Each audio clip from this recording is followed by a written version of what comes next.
쏙쏙 부동산입니다.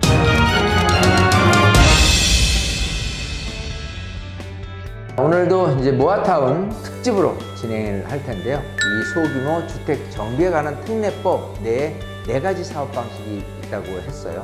이 자율주택 정비 사업형하고 가로주택 정비 사업, 그리고 소규모 재개발, 소규모 재건축이 4가지가 있는데, 그 중에서도 이 소규모 재건축 방식에 대한 모아주택인데, 이 모아주택이라는 건요, 이 모아타운 지정 내에서, 모아타운 안에서 이렇게 4가지 사업 방식으로 진행한다라고 한다면, 결국 이제 소규모 재건축 방식으로 사업을 진행한다, 빈집 및 이 소규모 주택 정비에 관한 특례법에 의해서 한다면, 모아타운 내에서 진행한다면 소규모 재건축형 모아주택이다라고 얘기를 할 수가 있겠습니다. 좀 이해가 쉬워지셨죠? 자, 그럼 본격적으로 이 소규모 주택 정비 방식이 과연 제대로 추진이 될 것인지에 대해서 말씀을 드려보겠습니다. 이 모아타운에 이 소규모 주택, 연립주택이나 나홀로 아파트의 재건축을 염두에 둔 정비 방식이 하나 있는데, 이것이 바로 소규모 재건축 방식입니다. 서울시 모아타운 2.0 업무 매뉴얼에 따르면 정비 기반 시설이 양호한 지역에서 소규모로 공동주택을 재건축하기 위한 사업으로 명시되어 있으며, 안전진단 생략이 가능한 것으로 되어 있습니다.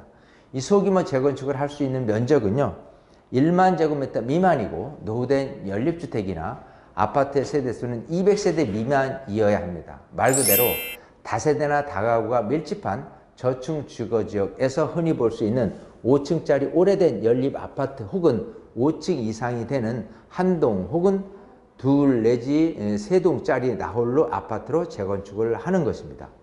이 사업 시행 방식은요, 조합 또는 주민 합의체, 토지 등 소유자 20인 미만이어야 되며, 소규모 재건축 방식을 하기 위한 요건은 노후 불량 건축물이 전체 건축물 수의 3분의 2 이상이 되어야 합니다.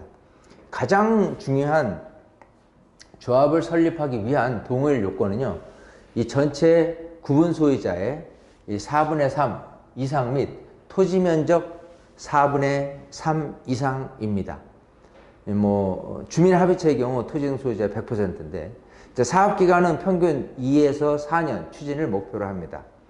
상당 부분 도시정비법의 재건축 사업과 흡사하죠.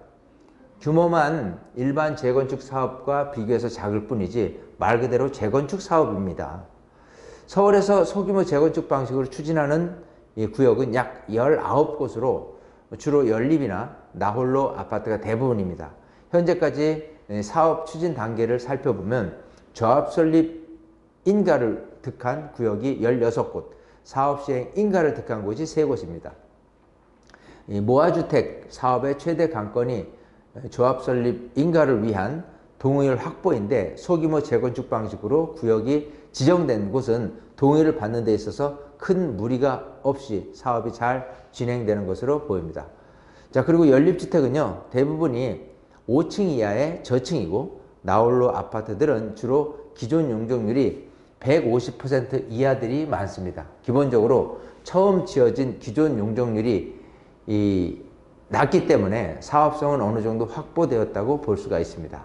자, 그러나 문제는 역시 재건축과 관련된 이 세금입니다. 바로 재건축 초과이익 환수제도가 아직 유효합니다. 이 구역에 새로 지어지는 이 아파트의 가격이 향후 어느 정도까지 이를 것인가는 아직 미지수입니다. 그러나 현 정부가 재건축 초과이익 환수에 대하여 일정 부분 세율을 낮추는 것을 골자로 하는 개정안을 발표를 했으나, 국회에서 개정안이 통과하지 못하면 기존의 높은 세율을 적용받으니 앞으로 남고 뒤로 미치는 장사가 될 가능성이 높습니다. 만일 지금 이 야당이 2024년 총선에서 과반에서 이상을 차지한다면 현재 재건축이라고 일컬어지는 정비사업은 사업 추진이 더 지연될 수 있을 겁니다. 이 재건축 초과이익 환수 세금을 산정하는 시점, 즉 새로운 아파트의 준공 시점과 추진위원회 설립 인가 시점, 주택가격 차이에서 세금을 산정하기 때문에 이 제초한 세금을 적게 받으려면 조합 설립 인가 시점에서 이제 가격이 높아야 하고, 새로운 아파트 준공 시점에서는 주택가격이 낮게 산정되어야 합니다. 그렇다고 재초안율을 낮추기 위해서 일반 분양가를 낮출 수는 없는 일입니다. 이와 같은 언론상의 현 정부의 재건축 초과이익 환수 완화 개정안이 발표된 이후 많은 전문가들이 재초안 세금은 그리 크지 않아 유명무실해졌다는 전망이 주를 이루고 있습니다.